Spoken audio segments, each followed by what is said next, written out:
I'm going to introduce him. He was just going to start out there.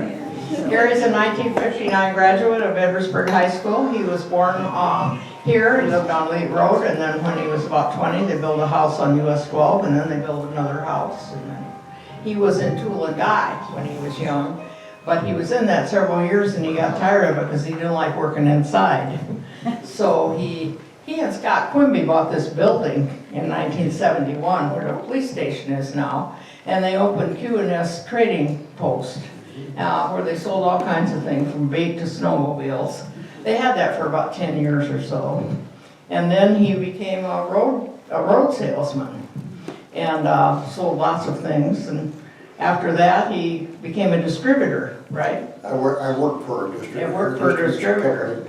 But then in the late 90s, he decided to go into real estate, and that's when he became a real estate agent. And if you guys, some of you recognize him, but you don't know where you know him from, it's probably from the Cressy and Everett books, or the Homes and Lands books, where you see his picture. Anyway, he's going to talk to us tonight about growing up in Edwardsburg and all the people he's known and the changes he's seen, so let's give him a warm welcome. Thank you. Barb said a lot already about me, but just to start out, what I'm going to cover is my years growing up in Edwardsburg, not so much my later years, but the years in the 50s and 60s. It was an exciting time for it to grow up in this little town. I was born out on Lee Road. I don't know how many people are familiar with Lee Road, but if you know where the old car sits where Drexel Aiken lives, the house that I was born in was the first house to the south of that. The house is gone now. It burned down in the late 50s. But there's another house there, but that's where I was born. And Lee Road at that time was just more of a dirt path. It was a single lane gravel road. We lived there, I guess, probably to the late 40s. And, one of the earliest recollections of time I have was when the war was over in 1945, and they had a big celebration in Niles, and I was about 5 years old, maybe 4, and I can remember sitting at my dad's shoulders and watching the parade of all the people celebrating that the war was over with, and it's always stuck in my mind. I can tell you exactly where I was standing on the corner of Main and 2nd Street, right in front of what used to be Dean's Drugs, where the Secretary of State's office is. That's the corner. And so my family, my mother's family, came from Chicago back in the early 30s. My mother was one of 9 kids. She had 6 brothers and 2 sisters. And 5 of the brothers were in World War II, and they all were in the military, in the Army. All of them came home. One of them was injured, went missing for several months, and but he finally did make it back to safety. My mother had 2 older sisters. She was the youngest girl, and she had 1 younger brother. He was only a teenager when the war was going on, so he didn't go. But all the brothers, they went off to different parts of the country, different parts of the world. I had one uncle that spent his entire career in the Army. He was not a commissioned officer, he was what they called a chief warrant officer. But he retired from the Army. He was in there 30-some years. Other ones, one lived in Saginaw, but Niles is where most of them settled. Their last name was Fein, F-E-I-N, and actually it was a short, actually when my grandfather came to this country in the early 20s, or well, it was earlier than that, probably around the turn of the century, he changed his name from Feinstein to Fein, F-E-I-N. So if you see the name Fein, it's some of my relatives, because it's a very rare name, you don't see it very often, but there's a lot of Feins in the Niles area. My grandfather came to the family, my mom was born on Stony Island Avenue in Chicago, which is kind of a ghetto area today, but back then it was a beautiful boulevard. I remember being there one time when I was a kid. We went by and she showed us the house that she was born in. But they moved to the Niles. My father, or grandfather took a job, but he was a carpenter, he took a job. They were building a stadium at Notre Dame, and it's what brought him here, he took that job. And they bought the property on the corner of Lee Road in 12, and there used to be an S curve there. I don't know if any of you are familiar. You can still see the tree line, and coming from Niles, it went into almost like a dead end. It was just a sharp S curve. It's just a nice, easy curve today.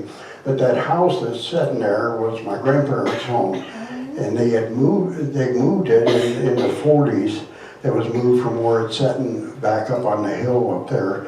But there was an old barn and stuff there. They owned a bunch of ground down Lee Road, and then they gave my parents a piece of land that they built their home on the one I was born in.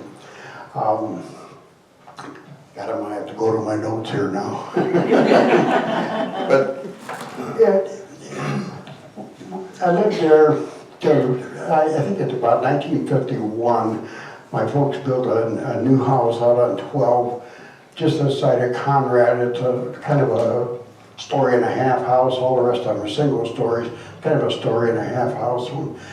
Built that. My dad was a carpenter. He never quit making sawdust. I grew up in sawdust and chips, you know.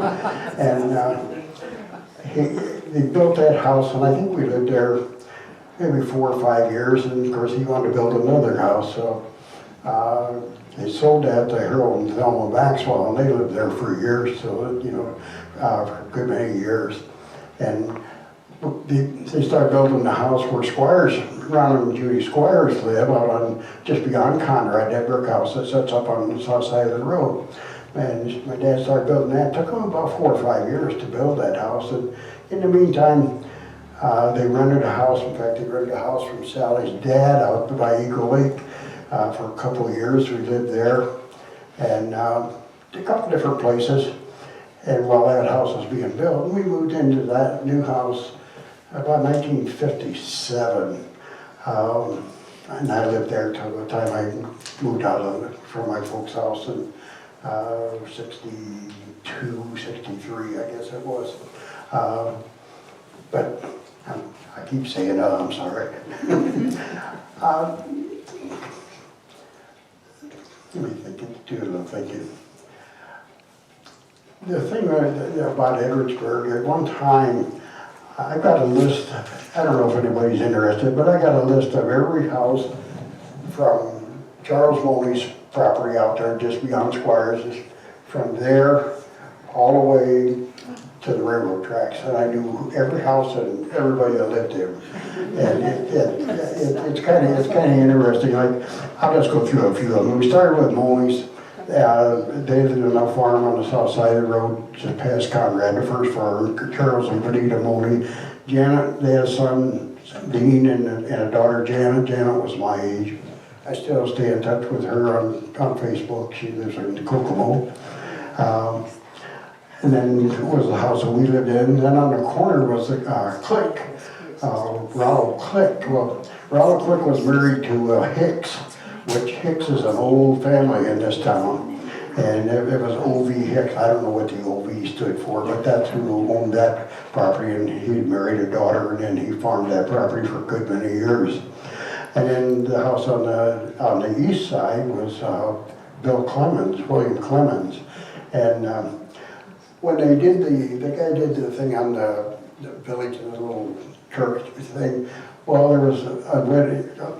Billy Clemens was a real character. He was actually an alcoholic in his later years. Seriously. I mean, and he'd come to town every day. He had a team of Belgians, and he'd harness those Belgians, hook them to this little wagon, and come to town to get parked right out here in front of Fabrice's house. You know, and there used to be a telephone pole that would come down and went like that, because the horses, one head was on one side, one was on the other, and they rubbed that pole. And then he'd go back home, and those horses sometimes Billy would sleep in the wagon, and those horses would stop and sit there until he woke up before they crossed 12 and go up the lane to get to the house. So He was quite a colorful character. He had a grandson that one of their sons got a divorce and moved back home, and he had a grandson that I became friends with, Jimmy Clemens. In fact, he just passed away about a year or two ago, and we were friends for 60 years. He lived in Elkhart most of his life, but he used to come out and spend the summers and spend weekends and stuff with his dad. And he was spoiled rotten. His dad bought him a motor scooter, you know, and Jimmy wasn't big enough to hold it up, you know, let alone ride it, but he did.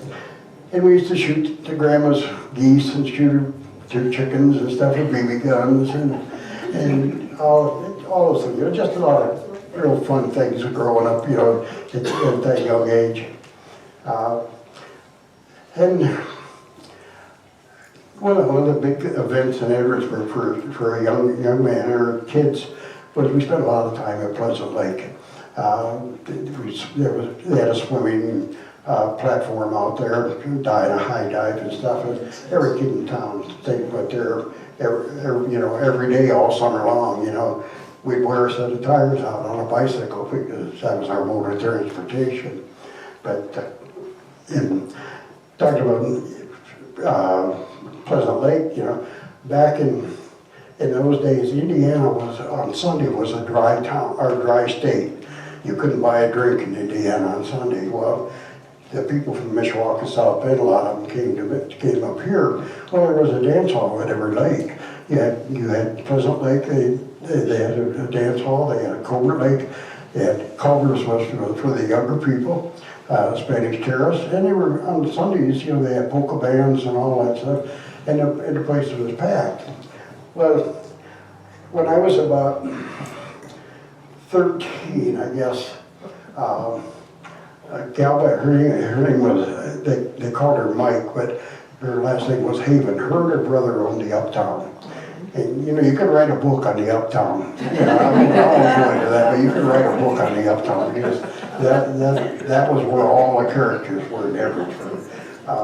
But Larry Haven, her nephew, she had a popcorn machine. And Larry ran that popcorn machine that one summer, you know. Well, I thought that was pretty neat. So at the end of the summer, I talked to her and I said, I'd like to do that.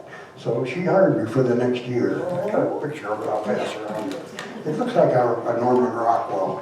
This is a picture that my brother took with a 35 millimeter slide.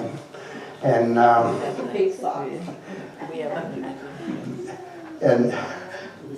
so that was my first experience in sales. I spent most of my life in sales. But that was a fun part. I'm getting lost here. How much was the popcorn? How much was the popcorn? 10 cents. Popcorn was 10 cents a bag. It's on the side of the thing. It was kind of neat. But I did that one whole summer. It was kind of fun. But you got to meet a lot of people. But going back to my family just a little bit, let me revert a little bit. I was one of 4 kids. My sister, youngest sister, Robin, sitting here. I had an older brother and an older sister. My older brother spent his career in the military. He was a major in the military. Went to Vietnam twice. He was a pilot. Was back in the country taking flight instructions on the Black Hawk helicopters when they were coming out. He was down to Fort Rucker, Alabama. And he was a devoted scuba diver ever since he had been a young kid. And him and 2 other guys were cave diving down near Tallahassee. There's some underground caverns and stuff down there. And he had a malfunction with his equipment and drowned. And they recovered his body the next day. He was 31 years old. It was such a waste. But, you know, I told my dad when I had to go out and tell him about it, I said, at least he didn't die in one of them damn helicopters, you know. So, but then my older sister, she passed away, Robin, in 91? 89. 89. She was pretty young when she passed away. Then I was the third in line, and Robin was born. Robin, what are you, 11 years younger than I am? 10? You want to be younger.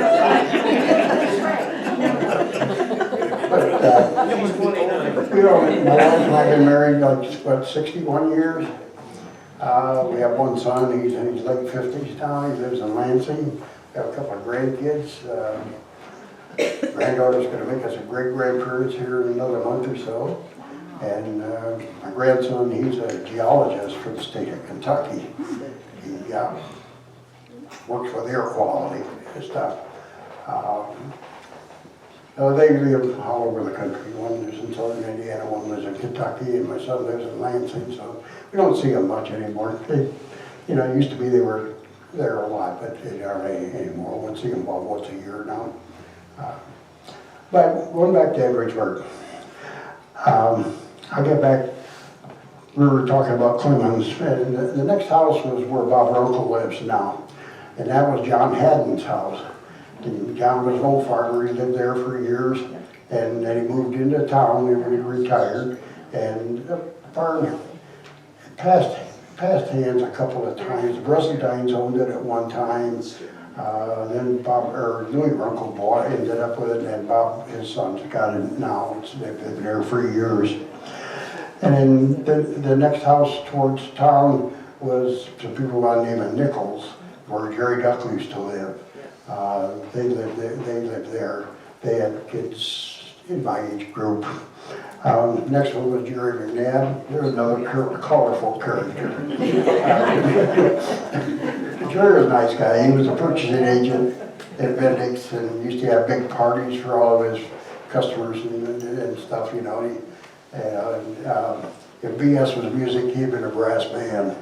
Yeah, but the next house were people I knew at Dunnings. They were older people and I never really knew them. And of course the school was there. And then the house on the corner, there were some people, they were related to the Smiths, they were related to Verdella. Yep. They were My great uncle. was your great uncle? He was blind, and I'll tell you how dedicated this guy was. He'd lay a ladder down and take his lawnmower around the ladder to mow his grass. I can remember seeing him do that when I was a kid. And he was just another character for Edwardsburg. Then there was Dr. Knox's office, there was Dr. Everett's office, and there was I can't remember the guy that was there before Knox. Knox came in probably late 50s, somewhere along in there. And then where Pat Belair lives, that was the Reinhardts, where they lived. The next house was Winters. Jim Winters lived there. He was a mayor at one time. Then the next house where the funeral home is, that was Blanchard home. Blanchard was the superintendent of schools up until in the mid-50s. And then that's when Paul came in, they started the funeral home, I think in the late 50s. Don Cantz lived on the corner. The hardware store, there's another colorful place. I don't remember whether they were brothers or whether they're father and son, Lynn and Frank. Anybody know? They were father and sons. Frank was dad and Lynn Frank was the dad? Okay.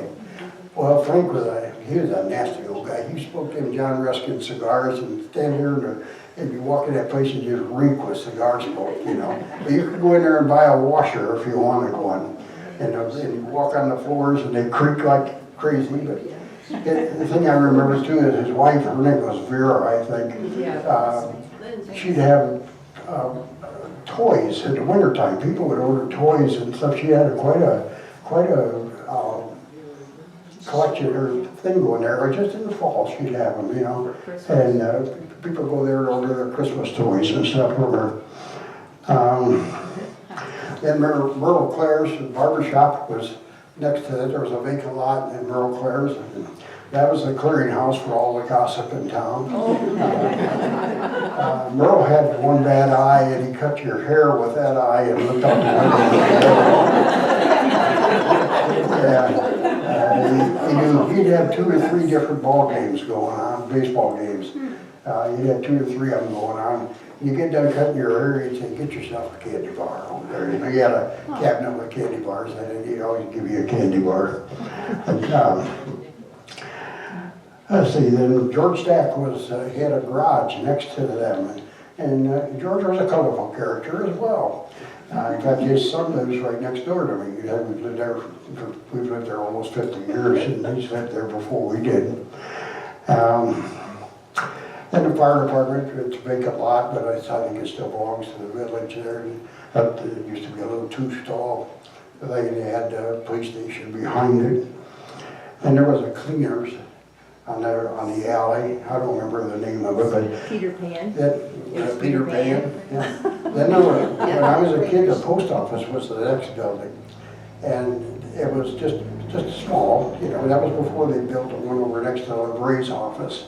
And the thing I remember about that is the maple floors that it had. They were bird's eye maple. They were absolutely beautiful. And you know, of course, when they tore that building down, it all went to the dump or something. But it was. And today you can't find that type of material. And then there was Bob and Mary Catherine Morris had the grocery store. I think it was her dad had it previous to that. It was what was his name? Walters, Lou Walters, yeah. I think I was probably in about the 3rd grade when they started that, because Martha, Bob and Mary Catherine's daughter, was my age, and I can remember she was telling her folks were starting a grocery store. I was either 2nd or 3rd grade. And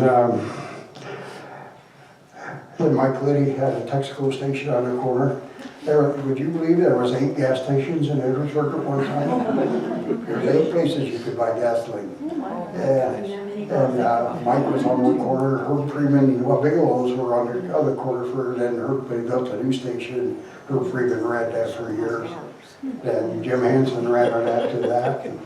And it got passed around quite a little bit.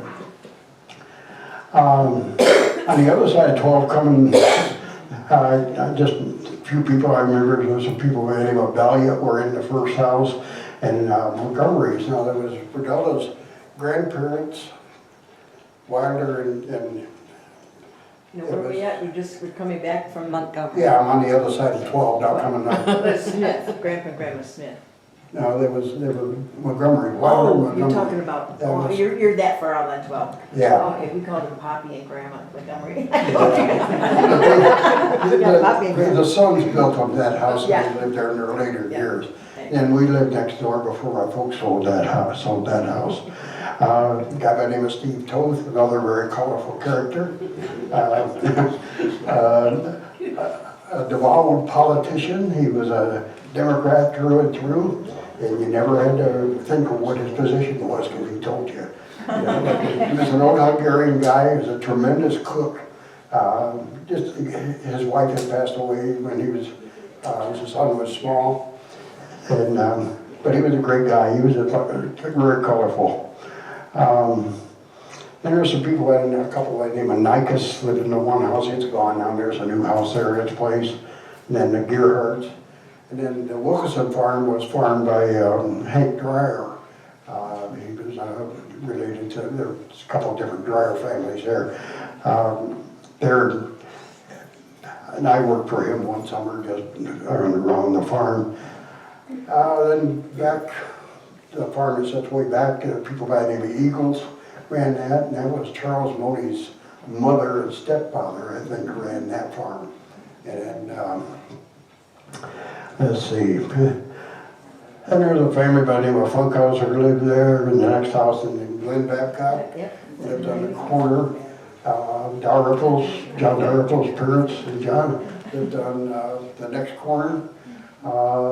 Then those other houses, they kind of draw a blank who lived there. I know there's some people by the name of Taylor lived in one of them at one time. And then coming back, Marge and Janice's parents, Jess Gunn lived back by the Pleasant Lake. And then an Emanecker family lived in front of them, where those houses are both still there. Then there was the Argus office, the weekly paper. Then the next house where Sandy Myers lives, I don't know who really lived there back in those days. I know Warner's lived there for a period of time with the twin girls, but I don't remember who lived there before that. And then Beckwith had her insurance office in the next building for years and years. And the house where, the place that they just put the new siding on, that was a VFW at one time. It was also Legion. I thought it was Legion. It was Was originally it the American Oswald. Legion? I thought it was a VFW, but that's correct, I stand corrected. Then, let's see, coming this way was Charlie Fabriza, Pat's dad, had the Sinclair Station here on the corner. And this was, where this building is, was a hotel. And one of the colorful characters that lived in the hotel was Hazel Hicks. Yeah, in her later years, after she moved off of the farm, and she used to have a farm north of town, and She walked by our house every day, Pardon? black as soot. Yeah, she, Yeah. I won't tell that story. But Hazel was quite a character. I remember when she was up to the medical facility up there, you know, she could play a piano like everything, you know, and she just played good. They tried to keep her, she had gotten there in her wheelchair one time and was gonna escape, you know, in her wheelchair up there. And of course they had her locked in, but that's what Paul Mayhew told me that story, that she was gonna escape. But she was part of the Hicks family, which was an old family in Edwardsburg. Let me think. Hotel, then Pat Fabriza, or Bel Air, their house was right on the alley over here. And then Mike Haven lived in the next house. Her and her mother lived there, and her and her brother owned the uptown. And Jack Haven, and Jack just one had an accident, got burnt to death, and a gasoline can exploded. But Mike was a middle-aged gal, and her mother lived with her. And then her sister lived in the next building. Her name was Reedy, I think, I can't remember. In the uptown, and you know, you could write a book on the uptown. It went through a lot of different owners. Probably when the Valentes had it, that was probably when it was in its prime. It was every character in town. You know, I remember a guy by the name of Jack Burns. I'll tell a little story about him. Jack Burns was an Indian. Indian, you know. And he always liked bragged how good he was with a longbow. Well, Chuck Valenti was a guy that always had these guys on, these characters. He'd always get them going. And Jack Burns come in there and showing him how good he could shoot this bow. Well, he pulled up the bow, he shot right through the bathroom door. Honest. And a couple minutes later, somebody walked out of the bathroom. True story.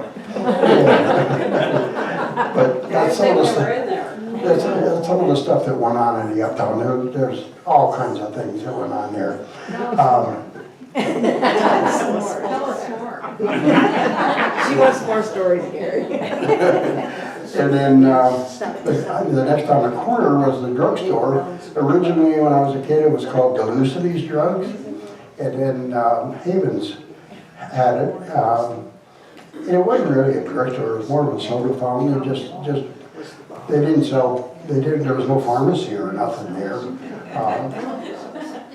And but every kid, you know, we were going from school, have a half-hour lunch, we'd beat it up there and have a soggy hot dog and a Coke or something, you know, for dinner or for lunch and back to school. But it was a hangout for all the young people, you know. Then in the next corner, the Standard Station. Herb Freeman ran that for years. And then Jim Hansen had it for several years. I worked for Jim. I was working in Elkhart. I was out of high school and I was working in a shop in Elkhart. And during the day, and I had I'll tell another story, but I worked for Jim 2 or 3 hours a night and close the station for him and stuff, you know. Then I'd take off and go to South Bend and stuff, you know. And I had a Corvette at the time. And Jim paid me by the month, and at the end of the month, I owed him money. Because for gasoline. And he laughed, he said, I don't want to pay you every week. He said, just let it run. And at the end of the month, I had to pay him. But, let's see.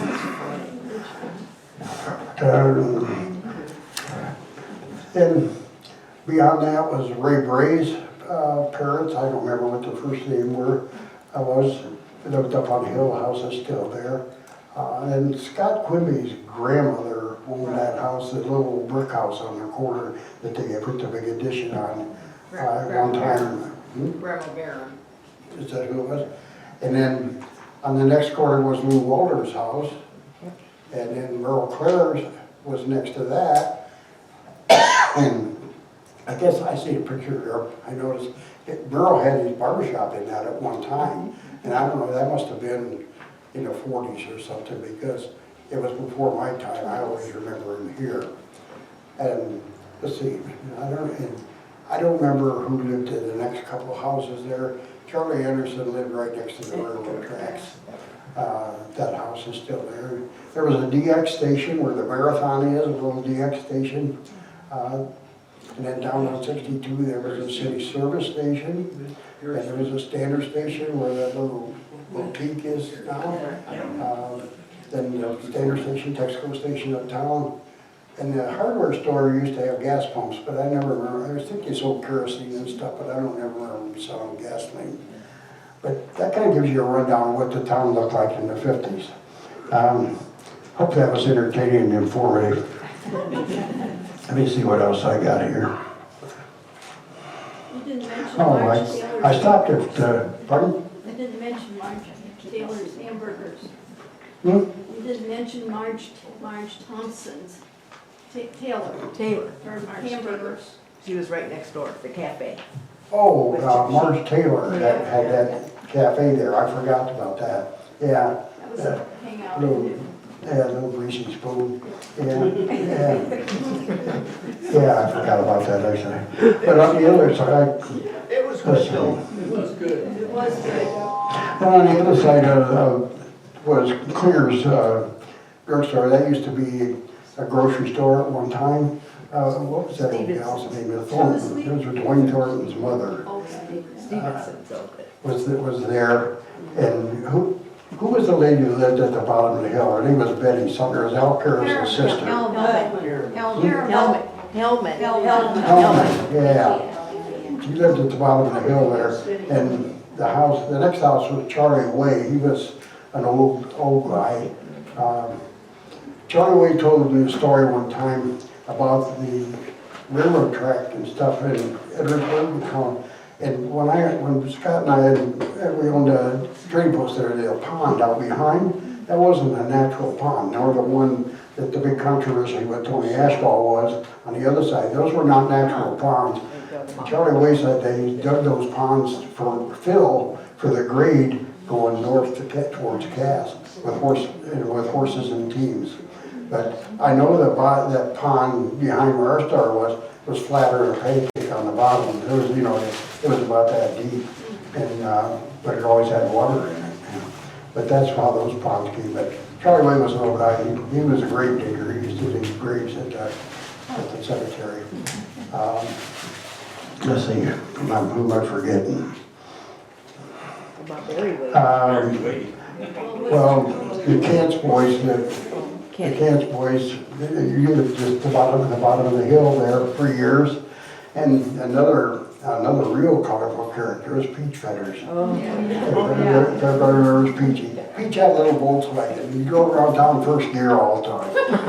He never wanted to shift it. He just drove first gear, He'd back out of his driveway, he put it in reverse and back out on 12 and never did look. He couldn't turn his head. He was, he'd just back out on 12 and hopefully nobody was there, But he was a real dandy.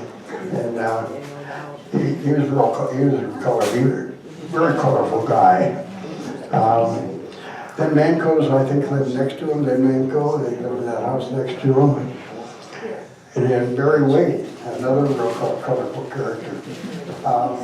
Little story.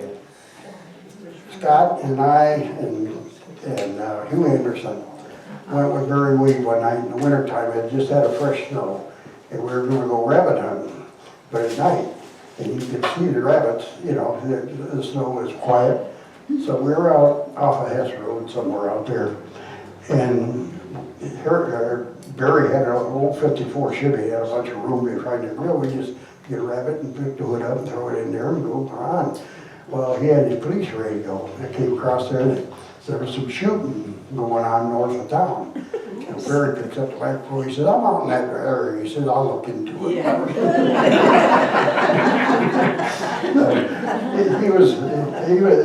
But Barry had a brother by the name of Bart. They were great baseball players back in the day. And they had a lot of stories to tell. They could throw a snowball when they were 70 years old faster or harder than a kid could. Yeah.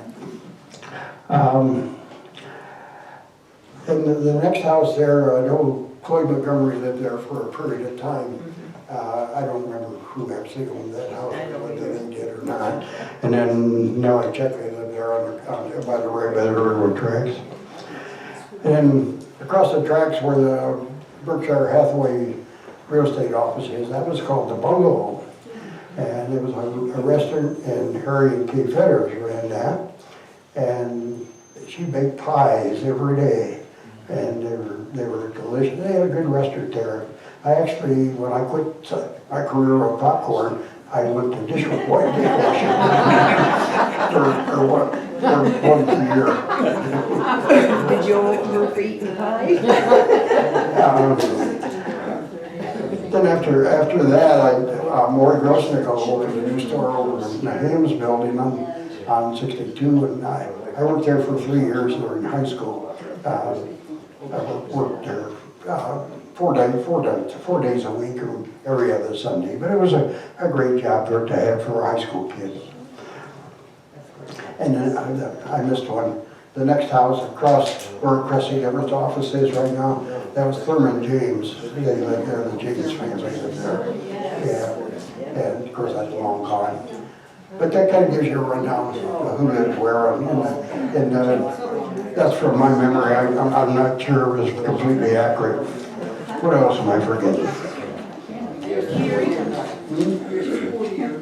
Oh, okay.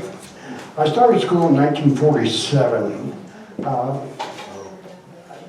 at the old school on Section Street, on the corner of Section and stuff. And a lady by the name of Edna Reinhardt was my first grade teacher.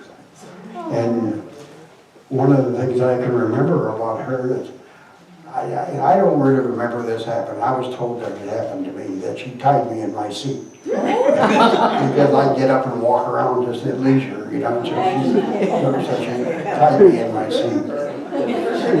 But she was my first grade teacher, and all the teachers were good back then. The second grade was Hazel Westfall. Hazel was an old maid. She had an old maid sister too that taught third grade.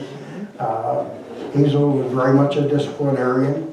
You learned from Hazel, or you know, I mean, you didn't have a choice. You know, third grade was Mary Westfall. She was a little more timid, but she introduced us to math and stuff like that in about the third grade. It was interesting. The fourth grade teacher was Mrs. Padbury.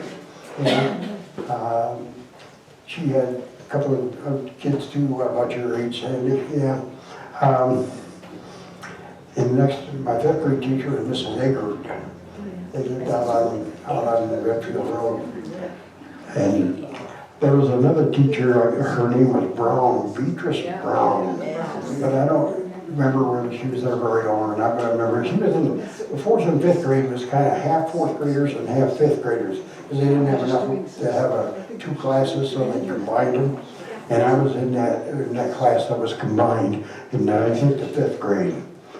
And then the ever famous Mrs. Van Dusen,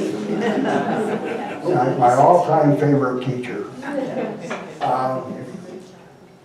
There was another one that you either learned, or you know, there was no excuses with her.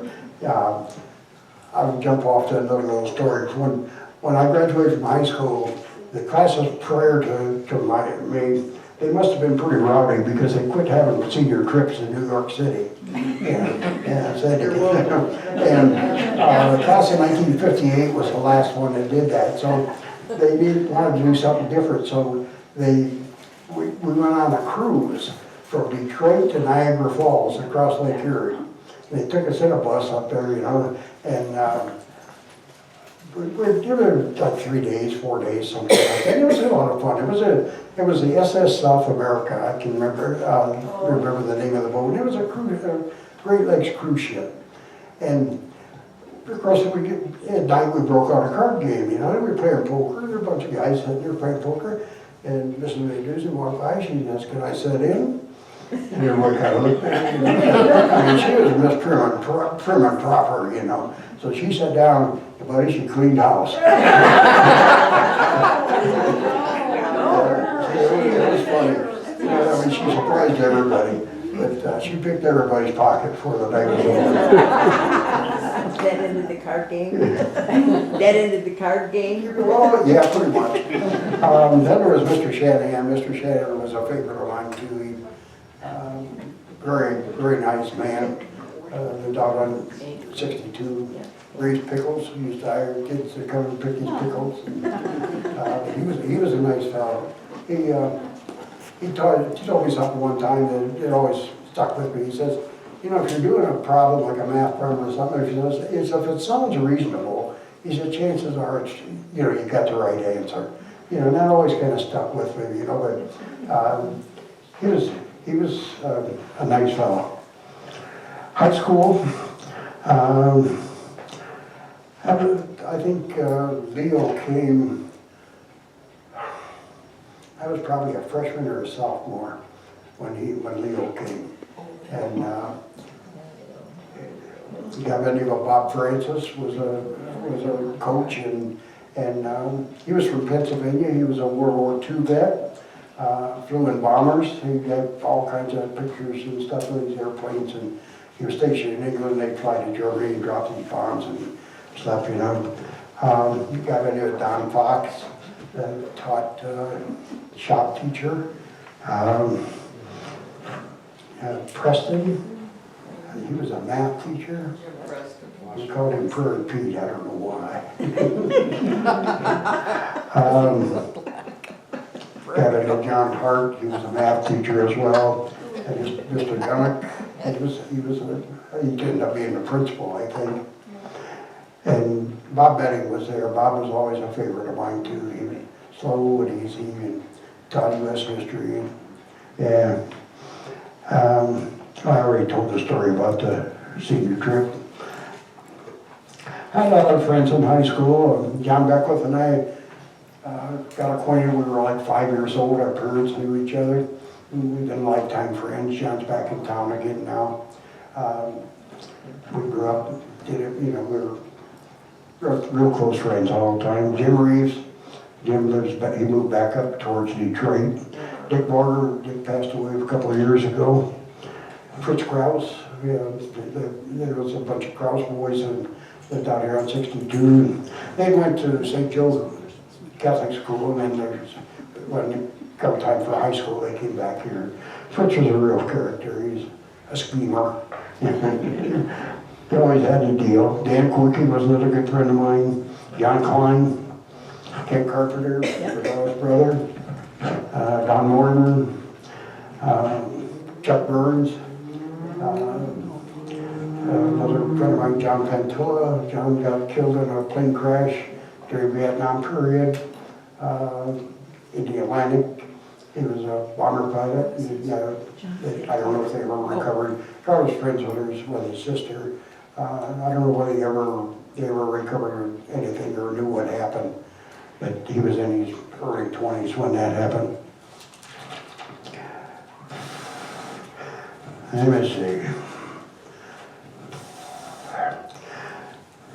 Probably some of the memorable people, and I've mentioned some of them already. And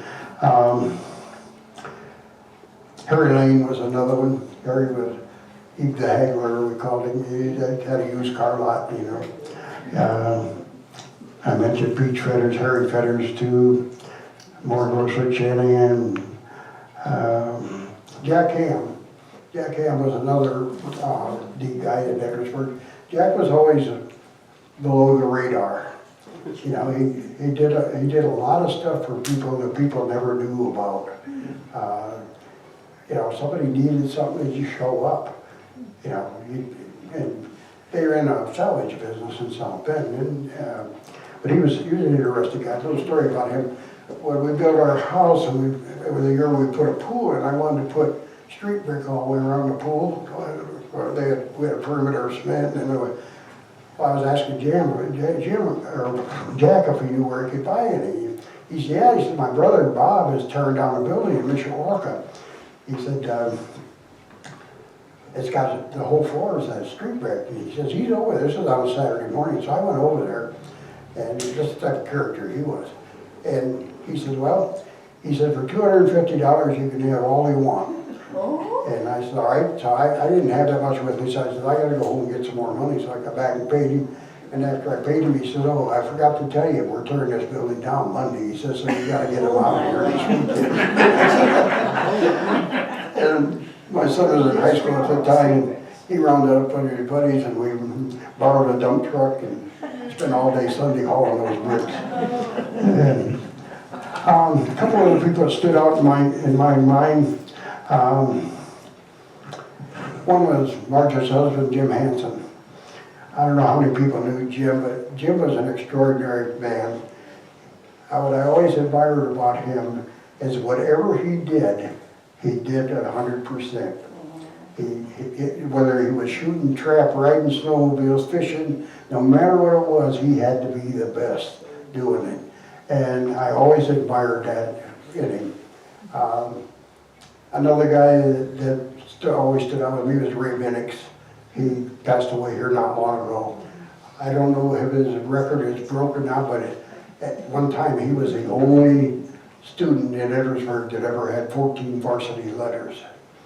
He varsity did 14 sports through his high school career, which I don't know if that's still a record or not. It's impossible to do today because of the way they specialize in sports. You know, you're a football player, basketball player, or something. But and he was very accomplished. He was an author. He was a teacher. He was a coach. They ran a daycare center.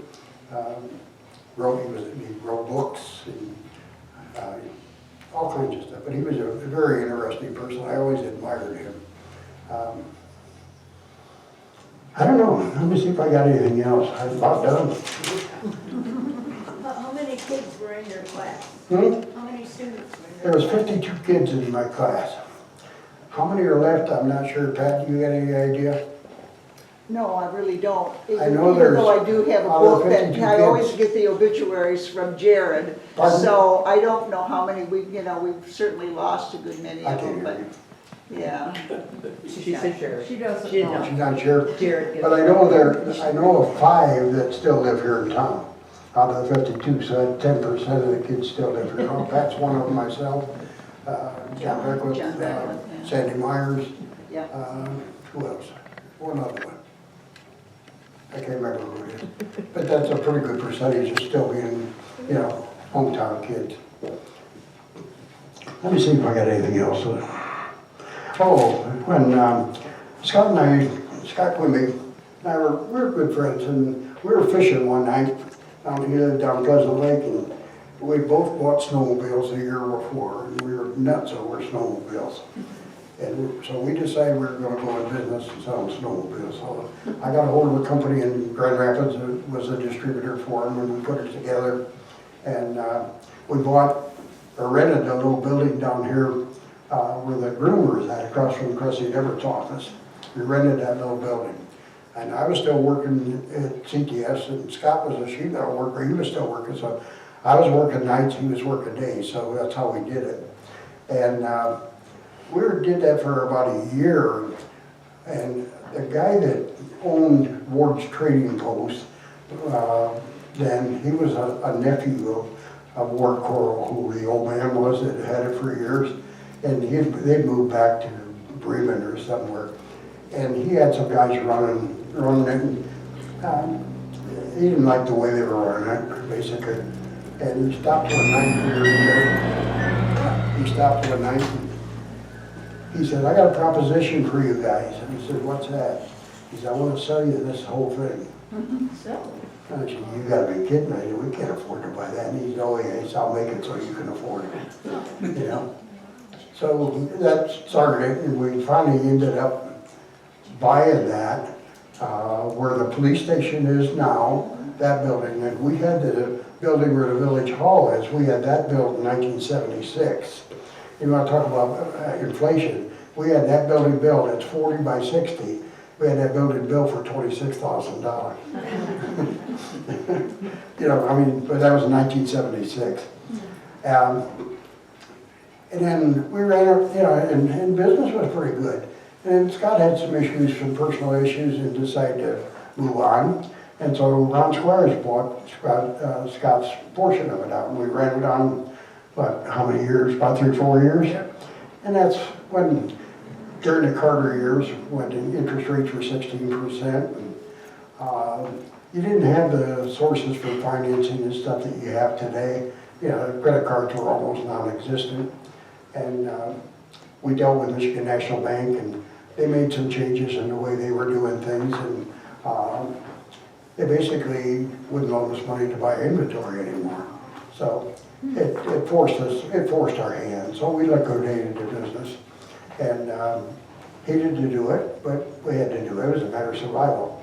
And we had property for, what, 3 or 4 years after that. I sold where the police station and village hall, I sold that to the village.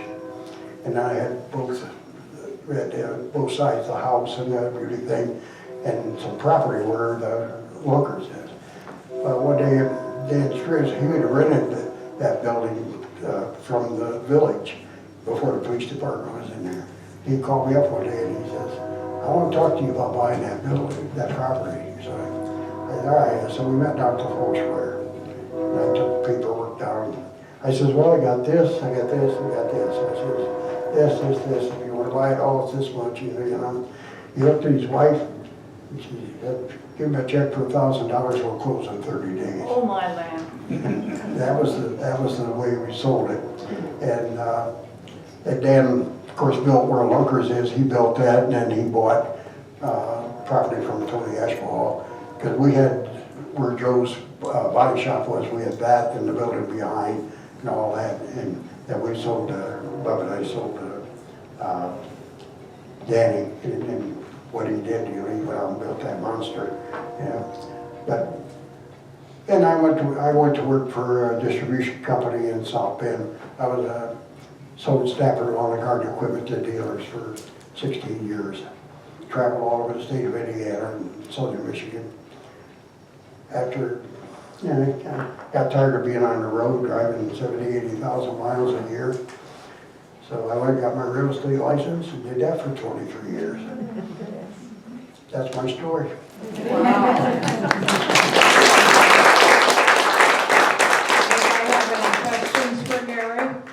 Anybody have any questions for Gary? No questions? Oh, here's one I want to pass around. There's a group of guys, I think it was in 1975.